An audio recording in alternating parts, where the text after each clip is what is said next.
अधूरी शादी एपिसोड 1। पर डैडी ऐसे कैसे मैं शादी कर लूं? मतलब ना मैं उसे ढंग से जानता हूं, ना मैं उससे ज्यादा मिला हूं। ऐसे कैसे आप फैसला कर सकते हैं?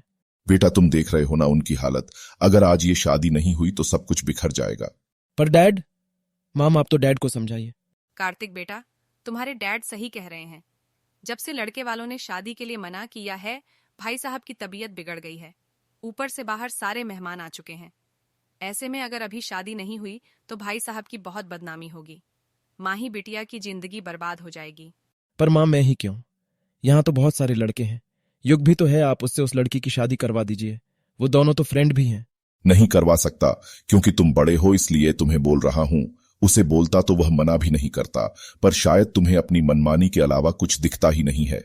ठीक है डैड, चलिए, पर केवल शादी, इसके अलावा मुझसे और कुछ की उम्मीद मत करिएगा। मुंबई के जाने माने बिजनेसमैन अमरेंद्र प्रताप सिंह अपनी पत्नी वंदना सिंह और दोनों बेटे कार्तिक और युग के साथ अपने बचपन के दोस्त उमाकांत के यहाँ आए थे।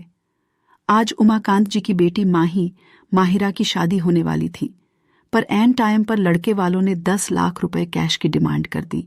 उन्होंने फोन किया था कि अगर उमाकांत जी पैसे का बंदोबस्त कर लेंगे तभी बारात आएगी, वरना नहीं। अब उमाकांत जी साधारण शिक्षक थे। इतनी बड़ी रकम का इंतजाम करना उनके लिए असंभव था।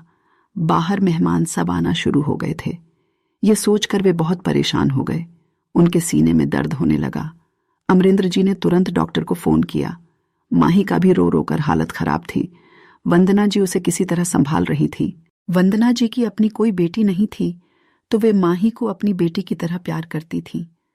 उनसे माही की हालत देखी नहीं जा रही थी, तो उन्होंने अमरेंद्र जी को साइड में बुलाकर माही की शादी कार्तिक से करवाने को बोला। अमरेंद्र जी भी शुरू से ही मन माही में अपने बहू की छवि देखते थे, पर कार्तिक के स्वभाव के कारण कुछ नहीं कह सके थे। पर आज की परिस्थिति को देखकर उन्होंने कार्तिक को इस शादी के लिए किसी तरह से तैयार कर ही लिया। अमरेंद्र जी ने उमाकांत जी को अपने इस फैसले से अवगत कराया तो उन्होंने उनके सामने हाथ जोड़ लिया। कृष्ण सुदामा की दोस्ती की कहानी को आज तुमने फिर से दोहरा दिया। तो अमरेंद्र जी ने उनको गले लगा लिया। वंदना जी की आंखों में भी आंसू आ गए।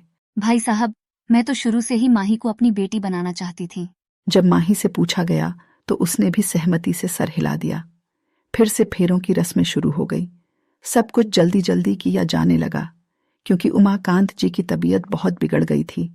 उन्हें जल्दी से अस्पताल ले जाया गया, पर उन्हें बचाया नहीं जा सका। माही का रो रो कर हालत खराब होने लगा, तो वंदना जी और युग ने किसी तरह से उसे चुप कराया। घर आकर उमाकांत जी के अंतिम संस्कार प्रक्रिया शुरू की गई। इस सब में युग पूरी जिम्मेदारी से माही का साथ दिया। कार्तिक को तो जैसे इस सब से कोई मतलब ही नहीं था। सब कुछ अच्छे से संपन्न हो जाने के बाद अमरेंद्र जी अपनी पत्नी, दोनों बेटों और अपनी बहू माही को लेकर वापस मुंबई लौट आए। क्या कार्तिक माही को अपनाएगा, उसे पत्नी होने का हक देगा? जानने के लिए बने रहिए हमारे साथ अधूरी शादी एपिसोड 2 के लिए, हर शनिवार और रविवार सिर्फ आपके अपने चैनल कहानियां पर। अगर आपको हमारी कहानी पसंद आ रही हो तो please like, share and subscribe करें। हमारे चैनल कहानियां जो लगे अपनी सी को, और कमेंट करके जरूर बताएं कि आपको क्या लगता है, कार्तिक माही को अपना लेगा या होगा कुछ और।